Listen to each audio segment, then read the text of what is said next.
नमस्कार दोस्तों, स्वागत है आपका न्यू स्टडी में। दोस्तों हमारा इतिहास चल रहा है और इतिहास में हमारा आधुनिक भारत मॉडर्न हिस्ट्री हम शुरू कर चुके हैं। दोस्तों मॉडर्न हिस्ट्री में आज मैं आपको बहुत ही इंपॉर्टेंट चैप्टर बताऊंगा मराठा साम्राज्य के बारे में। जो कि दोस्तों देखते हैं तो केंद्र में तो जो मुग़ल सत्ता थी वो औरंगजेब के हाथ में थी दोस्तों, और औरंगजेब के बाद मुग़ल कर रहे थे, और जो शक्तिशाली शासक था वो औरंगजेब था। औरंगजेब के बाद में उत्तर मुग़ल काल शुरू हो जाता है। तो यहाँ पर तो ये था, लेकिन दोस्तों आसपास अगर देखें तो छोटे छोटे साम्राज्य का उदय होता है। जैसे कि अगर देखें उत्तर में तो सिख साम्राज्य का उदय होता है, फिर पश्चिम में देखें, पश्चिम और दक्षिण में तो मराठा साम्राज्य का उदय होता है, और उसके नीचे मैसूर साम्राज्य का उदय होता है। तो आज दोस्तों हम मराठा साम्राज्य के बारे में देखेंगे। ठीक है दोस्तों, मराठा साम्राज्य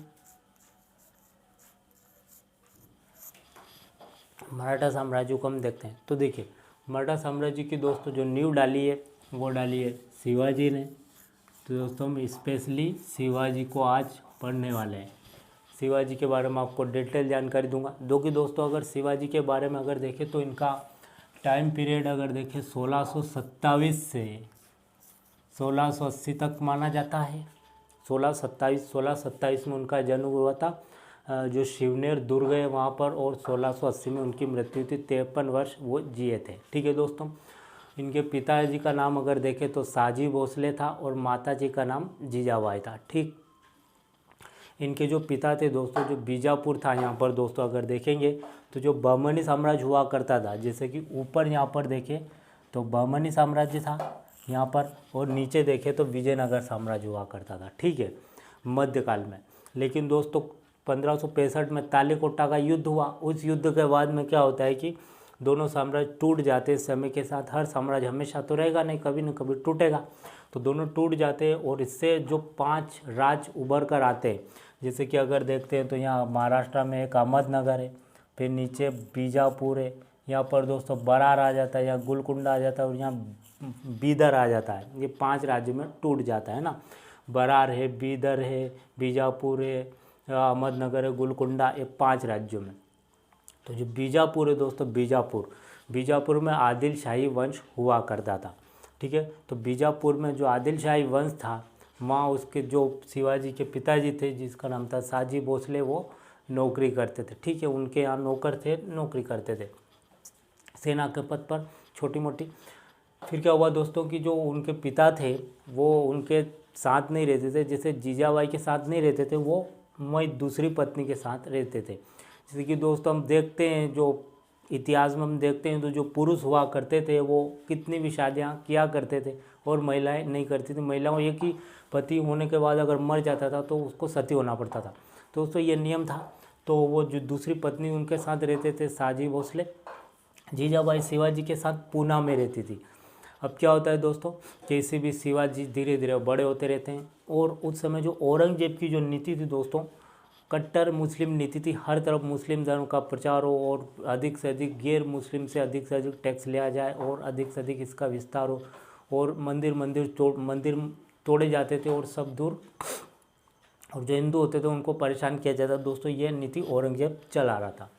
अब दोस्तों यहाँ होता ये है कि जो उनकी जो शिक्षा दीक्षा हो रही थी शिवाजी की, उनके जो धार्मिक गुरु थे वो थे रामदास जी, और जो राजनीतिक तरीके से उनको सिखाते थे तलवारबाजी, घुड़सवारी वगैरह सीखना, वो उनके दादाजी कोणदेव था। ठीक है दोस्तों, पूना में जीजाबाई के साथ।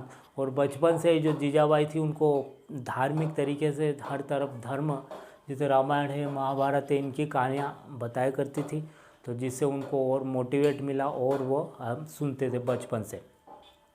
अब दोस्तों एक बार की एक घटना है कि जो साजी भोसले वो अपना काम काफ़ी अच्छा कर रहे थे, तो जो बीजापुर के शासक रहते जो आदिल शाह, वो काफ़ी खुश होते हैं। जो पूना की जागीर, जैसे पूना ज़िला बोल सकते हैं, वो उनको दे दिया जाता है भेंट में साजी भोसले को इनाम के तौर पर।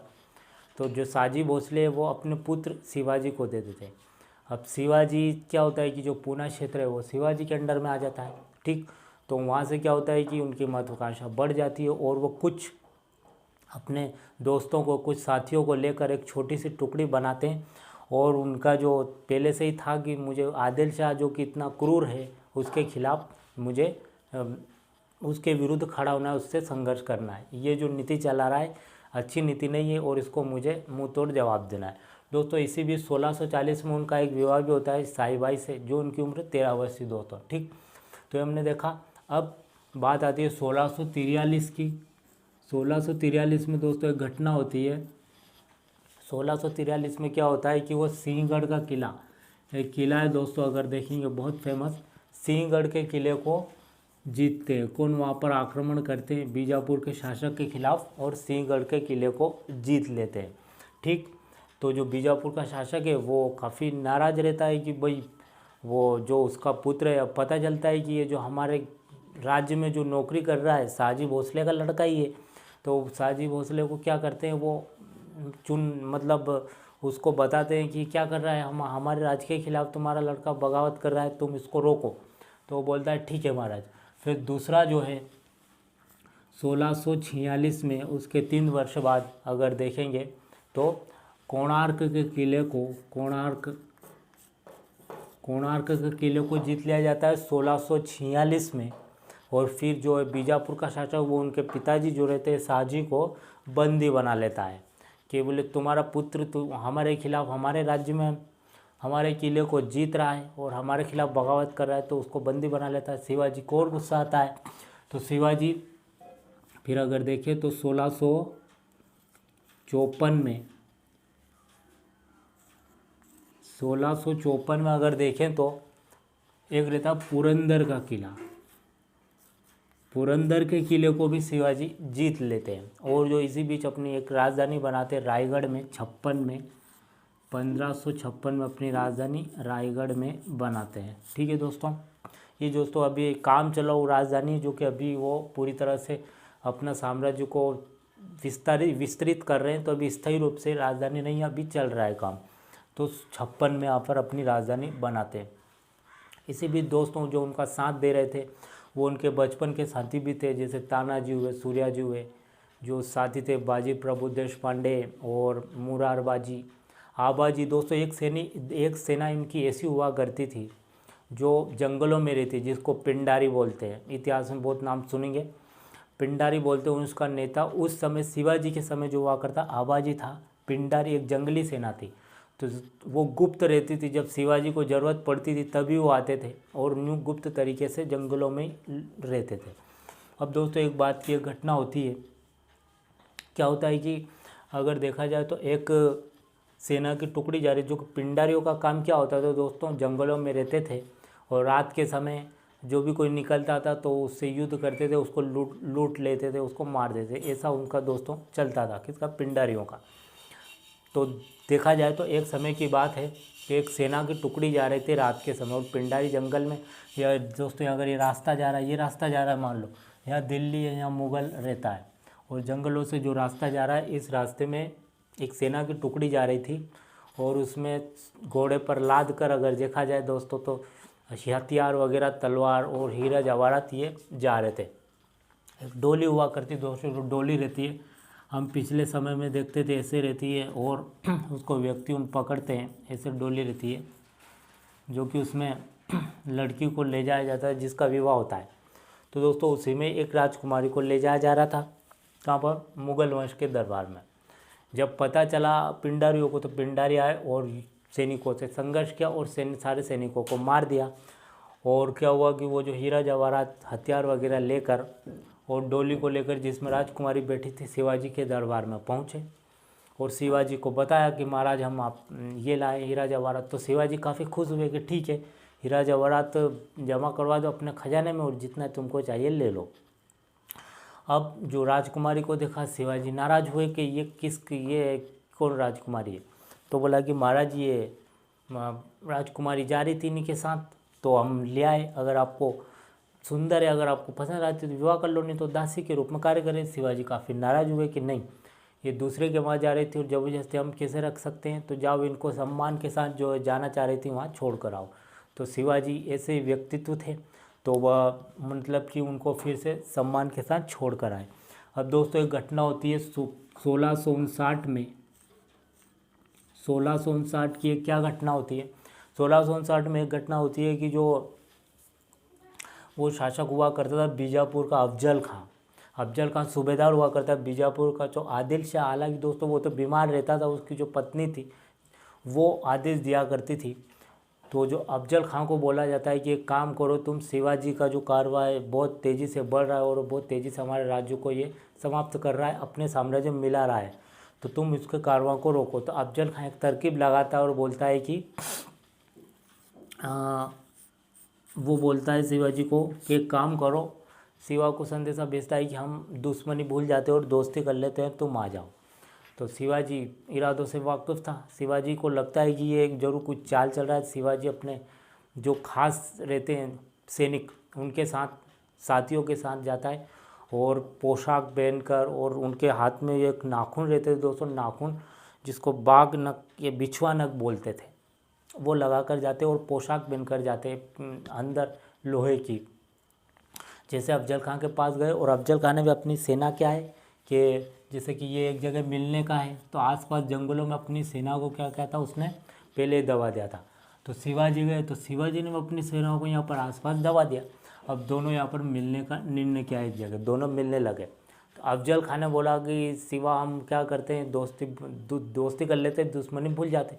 तो वो गले मिलना चाहता है। जैसे ही गले मिलना चाहता है तो उसके पास चाकू हुआ करता था, वो चाकू यूँ पेट में अड़ाना चाहता है, मतलब पेट में घुसेड़ना चाहता है। अब शिवाजी तो पहले ही चतुर थे, तो उन्होंने क्या पोशाक पहन रखी थी, तो चाकू तो वो गया नहीं अंदर। शिवाजी को पता चला कि इसने तो हमला कर दिया, धोखा दिया।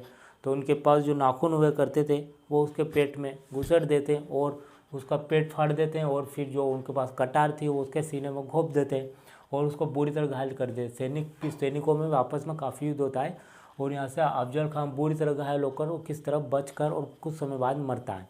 और जो बीजापुर के दोस्तों इतने क्षेत्र में अगर देखिए, जो पूना की जागीर थी वहाँ से शिवाजी का कारवां शुरू होता है तो यहाँ तक चलता है। ठीक है दोस्तों, यहाँ तक शिवाजी का साम्राज्य फैल जाता है 1659 में। अब बीजापुर जो है वो तो दोस्तों साम्राज्य ख़त्म हो जाता है क्योंकि सारा शिवाजी के अंडर में आ जाता है। अब दोस्तों ये बात औरंगजेब को पता चलती है। औरंगजेब काफ़ी दुखी होता है कि दक्षिण में ऐसा कौन है जो इतना तेज़ी से विकसित हो रहा है। तो बात है 1663 की। 1663 में क्या होता है दोस्तों कि उसका जो मामा था जिसका नाम था शाइस्ता खां, शाइस्ता खां को बोलता है कि तुम जाओ सेना लेकर, जो तोप है, हाथी है, घोड़े है, रथ है, सैनिक है, जितने भी चाहिए ले जाओ, दक्षिण में जाओ और जो शिवा जो इतना तेज़ी से विकसित हो रहा है उसको रोको और उसकी मृत्यु करके ही आओ। ठीक है। उसका जो औरंगजेब का जो मामा था जिसका नाम था शाइस्ता खां वो आता है।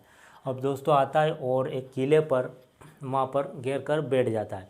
अब दोस्तों उसके पास काफ़ी सेना थी, जैसे हम देखें तो तोप हुआ, गोला बारूद सब। अब दोस्तों शिवाजी के पास इतने सैनिक तो से नहीं, वो तो छापामार युद्ध पद्धति और उनकी समझदारी चतुराई से वो युद्ध जीतते थे। उनके पास इतनी सेना तो थी नहीं कि वो आमने सामने युद्ध कर सके, क्योंकि वहाँ 10-12 हज़ार सैनिक थे और उधर लाखों सैनिक थे उनके पास, औरंगजेब के पास, मुगल के पास। अब किले पर आकर बैठ जाते हैं कौन, अब जो वो शाइस्ता खां अब किले पर बैठ गए और शिवाजी बाहर गए हुए थे। जब देखा तो उनके साथियों ने बताया कि अफजल खां आए युद्ध करने के लिए। तो बोले कि अब क्या किया जाए। अब महल में मीटिंग बनती है, जो कि सब बैठे रहते हैं आसपास, जैसे उनकी माँ जीजाबाई और ये उनके साथी वगैरह, और उनकी जो पत्नी हुआ करती साई बाई वो बीमार रहती है उस समय। तो दोस्तों युद्ध छिड़ता है और बोला योजना बनती है कि काम करो, सामने से तो युद्ध नहीं कर सकते, ऐसी कुछ योजना बनाओ जो इसको ऐसा कुछ किया जाए कि अपने आप यहाँ से भाग जाए। तो बोले ठीक है। फिर वो कुछ अपने जो खास रहते हैं, जो युवा और जो बिल्कुल तेज़ तर्राट रहते हैं, जो युवाओं को लेकर शिवाजी कुछ अपने साथियों को लेकर, जो उनके खास भरोसेमंद थे उनको लेकर कुछ मात्रा में पहुँचते हैं कहाँ पर, उसके दरबार में। मतलब पहले न्योता दिया जाता है, जैसे कि ये महल दोस्तों अगर देखा जाए तो ये महल है, ये महल है और ये पूरा गांव है। तो ऐसा कहा जाता है, वहाँ सूचना दी जाती है महल में कि हम क्या, हमारे घर में शादी है और हम जुलूस निकाल रहे हैं। तो बोले ठीक है। अब ये महल के सामने से ऐसा जुलूस यूँ, ये रास्ता है तो यूँ निकाला जाता है, यूँ निकाला जाता है रात के समय। और जो सैनिक थे वो भी समझ रहे कि शादी है इनके घर। अब ये जाते हैं दोस्तों, जो महल जो किले हुआ करते दोस्तों वो गांव नगर से दूर ऊपर पहाड़ी पर हुआ करते थे, क्या कि वहाँ से सब पूरी प्रक्रिया को देखा जा सके। तो पूरे इधर जंगल में चले गए और इधर पीछे चले गए यहाँ पर, और पीछे से दोस्तों चढ़ गए, और पीछे से चढ़कर जो अंदर सैनिक थे दोस्तों, जो हजारों लाखों की सेना में जो सेना है वो तो बाहर बैठी है, अब उनको तो पता ही नहीं कि अंदर घुस गए। अब और रात के समय वो तो सो रहे हैं, तो अंदर गए और अंदर जितने सैनिक थे पहरे देने वाले सबको धीरे धीरे करके मारते रहे, और जिस रूम में घुस गए जिसमें शाइस्ता खां सोया हुआ था, शाइस्ता खां के पास गए और उसको मारा और बुरी तरह डराया, काफ़ी डराया उसको, और उसकी उंगली वगैरह सब काट दी शिवाजी ने, और बोला कि तुम यहाँ से भाग जाओ, सुबह तक मौका दिया है, अगर नहीं भागोगे तो फिर मार दिया जाएगा। तो वो काफ़ी ज़्यादा डर जाता है और यहाँ से क्या है कि सुबह होते ही भाग जाता है। अब दोस्तों जब औरंगजेब के पास गया तो औरंगजेब काफ़ी नाराज़ कि भाई जो जिसके नाम से मतलब कह सकते हैं कि बड़े बड़े राजा थर थर काँपते हैं, उस छोटे से लड़के ने मतलब मेरे जो सेना भेजी लाखों की तादाद में, उसको सैनिकों को इतने बुरी तरह डरा दिया कि उधर जाने के लिए तैयार नहीं। उसने बोल दिया कि मैं अब कभी नहीं जाऊँगा उधर, मुझे दूसरी तरफ भेजो। तो औरंगजेब की रातों की नींद उड़ गई कि ये कौन है शिवा। तो दक्षिण में ही जो आखिरी के जो 25 वर्ष है औरंगजेब ने दक्षिण में ही अपने विस्तृत कर दिए, मतलब न्यौछावर कर दिए, और जो था उत्तर और पूर्व में ध्यान नहीं दे पाया वो औरंगजेब। ठीक है दोस्तों, अब बात आती है शाइस्ता खां 63 में। शाइस्ता खां दोस्तों, शाइस्ता खां देखा। अब 64 की बात है, 1664 में सूरत पर लूट। दोस्तों क्या होता है कि उनका जो गुप्तचर हुआ करता था जिसका नाम था नाइक जी जो सूरत हुआ करता है दोस्तों, काफ़ी चमचमाती नगरी है। और गुजरात का अगर फेमस शहर देखें, सूरत हुआ करता है, जो साड़ियों के लिए कपड़ों के लिए बहुत फेमस है। तो दोस्तों सूरत क्या है कि चमचमाती नगरी थी, और जो उनका गुप्तचर हुआ करता था नाइक जी, उन्होंने बताया कि महाराज अगर शिवाजी वहाँ सूरत पर लूट की जाए तो काफ़ी अच्छा। और शिवाजी दोस्तों मुगलों के अंडर में था, तो वो मीटिंग करते हैं, बोले ठीक है, तो सबको बुलाया जाता है। तो जो पिंडारी के नेता हैं दोस्तों, सब मीटिंग की जाती है, ऐसे सब बैठे रहते हैं यहाँ पर। शिवाजी जो कि महल में शिवाजी है, जो पेशवा एक पद हुआ करता शिवाजी के दरबार में, यहाँ तानाजी हुए, सूर्याजी हुए, उसके बाद में सेनापति के बाद में आबाजी, और पिंडारी को जो नेता था वो भी, सब दोस्तों मिलकर मीटिंग करते हैं कि बोले हम सूरत पर लूट करें तो किस तरह करें, क्योंकि हमारे पास तो इतनी सेना नहीं है। तो बोले कि शिवाजी बोलते हैं आबाजी को, एक काम करो, तुम क्या करो कि हमें 3000 ऐसे व्यक्ति दो जो बिल्कुल जवान हो और दौड़ने में बिल्कुल एक्सपर्ट, तलवारबाजी करने में बिल्कुल तेज तर्राट। तो बोले ठीक है, 1500 दिए जाते हैं। और शिवाजी अपने, क्योंकि दोस्तों चोरी होने के बाद क्या होगा कि सब गुप्त हो जाएंगे, किसी को खबर नहीं रहेगी कि कौन व्यक्ति आया था, क्योंकि वो तो पिंडारी क्या थे, गुप्त थे, वो तो जंगलों में रहते थे। तो उनको और शिवाजी अपने सेना में कुछ व्यक्ति मिलाते हैं, और लगभग 3000 सैनिकों को लेकर वो क्या करते हैं कि पहुंचते हैं सूरत में। तो सूरत में शिवाजी चौथ और सरदेश मुखी लेते थे, वहाँ पहुँचते हैं और लगान बोलते हैं कि हमको लगान दो, तो वो मना कर देते, और उनका जो सेनापति रहता है जिसका नाम था इनायत खां, वो हमला कर देता है। तो उसको फिर दूसरे सैनिक मार देते हैं, और शिवाजी बोलते हैं कोई मतलब नहीं, लूटो। तो दोस्तों 1664 में सूरत को लूटा जाता है, लगभग 1 करोड़ की लूट की जाती है दोस्तों 1664 में। 1 करोड़ की दोस्तों, 1 करोड़ दोस्तों 1664 में आज के समय में काफ़ी हजारों करोड़ के बराबर मान सकते हैं।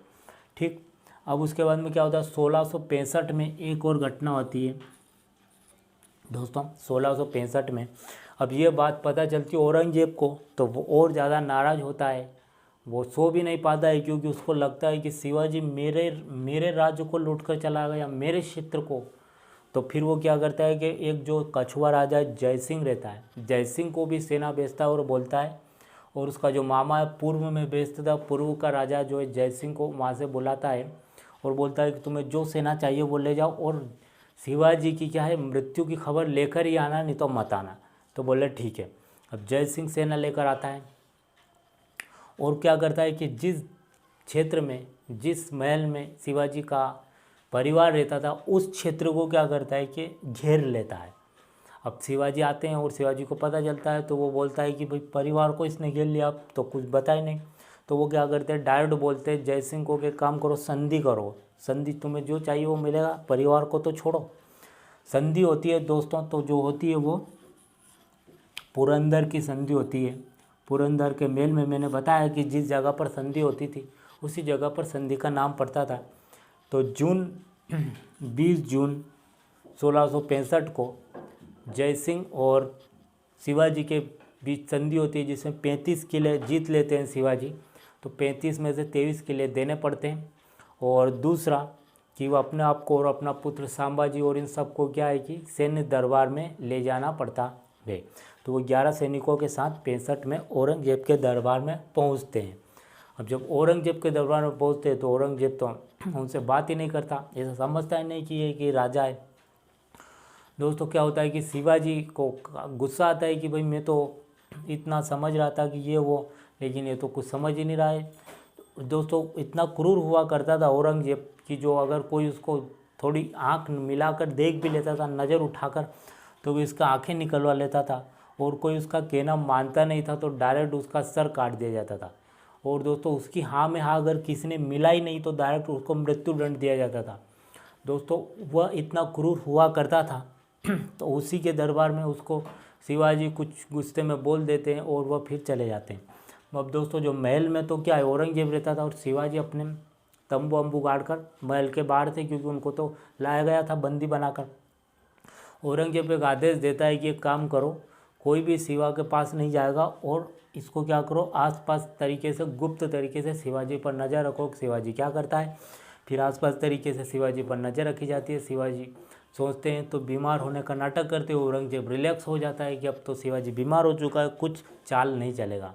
अब शिवाजी क्या करते हैं कि एक संदेशा भेजते हैं कि मुझे मेरा जन्मदिन आने वाला है और मैं गरीबों में मिठाइयाँ और फल बांटने वाला हूँ। तो औरंगजेब बोलता है कि ठीक है शिवा की मनोकामना पूरी करो, क्योंकि वो जनता में मैसेज देना चाहता था कि औरंगजेब मतलब कितना महान काम कर रहा है, अपना दुश्मन है उसकी भी मनोकामनाओं की इच्छाओं को पूरी करता है।